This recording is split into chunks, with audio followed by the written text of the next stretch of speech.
On January 3rd, 1889, in Turin, Italy, Friedrich Nietzsche steps out of the doorway of number 6, Via Carlo Albert. Not far from him, a cab driver is having trouble with the stubborn horse. The horse refuses to move, whereupon the driver loses his patience and takes his whip to it. Nietzsche puts an end to the brutal scene, throwing his arms around the horse's neck, sobbing. After this, he lies motionless and silent for 2 days on a divan until he loses consciousness and his mind. Somewhere in the countryside, the driver of the cab lives with his daughter and the horse. Outside, a windstorm rages. A sequence steeped in a bleak, monotonous atmosphere. The Turin horse is a tale which explores the other side of Nietzsche's tragic descent into madness. It follows the sordid life of the cab driver and his daughter. Though rife with Nietzschean themes, we hear no more of him throughout the rest of the film. Instead, submerged within the daily happenings of the cab driver and his daughter, as they endure their condition of poverty and squalor with bleak resignation. The tale progresses with a profound lack of dialogue, lack of auditory stimuli, which plunges us into the stark reality of their poverty. It is as though we are there with them, forced to endure the same austerity, the same dismal tedium. Nothing remarkable happens in their lives, nothing punctures this sense of exhausting monotony. They simply toil, live, and suffer. They exist. But this is an existence which is imposed upon them. They have no hand in their fates. They wield no will of their own. Each day spills by at the same sluggish pace. The daughter flits about the house, cooking, working, retrieving water from the well. The father sits in restless silence, staring out of the window, trying fruitlessly to encourage the horse to leave the stable. When they are hungry, they eat the same boiled potatoes, sitting opposite each other in the dim and feeble light of the oil lamp, but rarely do they speak. When they do, the words seem somehow empty, as though they have been drained of all meaning, but are only spoken to comply with some kind of expectation to fill the silence. Such is the existence that these two lead, one steeped in bitter monotony, fatal complacency, meek acquiescence. It is this idea of eternal recurrence that Tar revolves the film around, each day passing in much the same way, a profound lack of will shown by the complacency of the characters. They have submitted to this existence. They do not acknowledge their own will to power. Eternal recurrence is a notion that appears frequently in Nietzsche's works. It is the idea that he claimed acted as the source for all other philosophies he gave life to. It first appeared in 1882 in The Gay Science, a text which discloses his most personal philosophical thoughts and aphorisms. Here he writes, "What if some day or night a demon were to steal after you into your loneliest loneliness and say to you, 'This life as you now live it and have lived it, you will have to live it once more and innumerable times over, and there will be nothing new in it, but every pain and every joy and every thought and sigh and everything unutterably small or great in your life will have to return to you, all in the same succession and sequence. Even this spider and this moonlight between the trees, and even this moment, and I myself. The eternal hourglass of existence is turned upside down again and again, and you with it, speck of dust. Would you not throw yourself down and gnash your teeth and curse the demon who spoke thus? Or how well disposed would you have to become to yourself and to life, to crave nothing more fervently than this ultimate eternal confirmation and seal.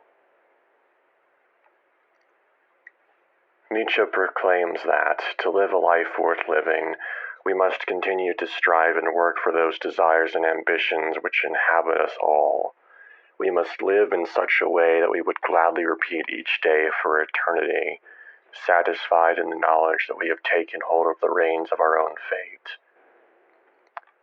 As he once said, to live is to suffer, but to survive is to find meaning in the suffering. In the Turin horror, Starr has presented us with a depiction of the worst manifestation of eternal recurrence. One in which life becomes a series of meaningless regurgitations of perpetual toil and hollow of passion. It is an exhausting kind of monotony, though even through this meek resignation we still see glimmers of hopes, of dreams within the characters. The father is seen to repeatedly take the horse out over the hills, heading away from this lonely, desolate village. Yet each time he falters and returns back to predictability, back to comfort, however dismal that may be. The daughter, too, is seen to strive for some change in this life of hers. She stares morosely out of the window to that hazy distance where some other life resides. But, like her father, she does nothing.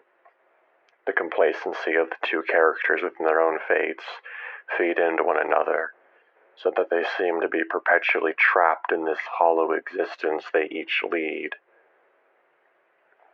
A glimpse of the alternative is shown at various points throughout the film, a possibility of what life could be if they made the effort to change their minds and attitudes.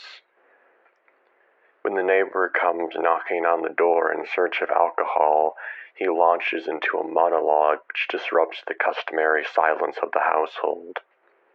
He speaks of the storm which rages outside the window panes, of a town nearby which was ravaged by the fierce winds.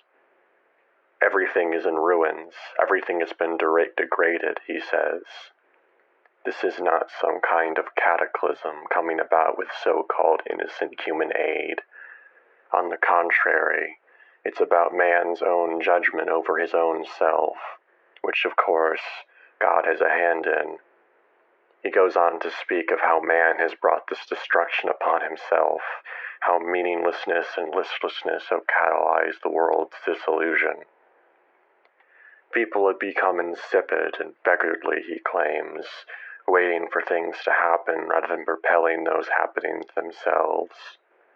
We wait for some external force to be our salvation, rather than taking action and becoming that salvation.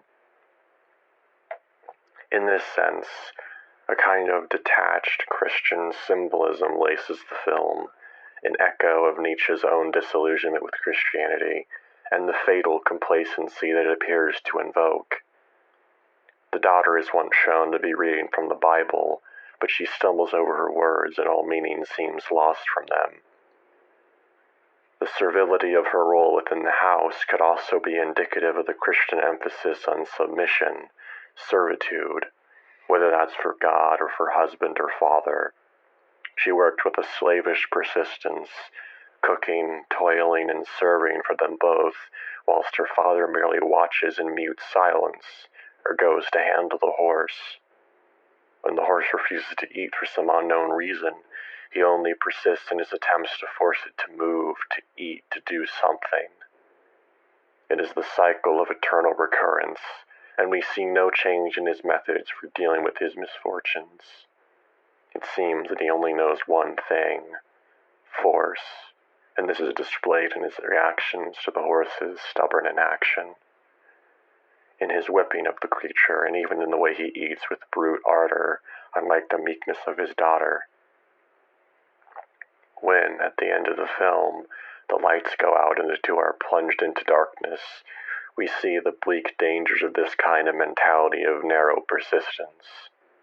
They try in vain to light the candle, to no avail, and, neglecting to find some other innovative solution, they eat in darkness.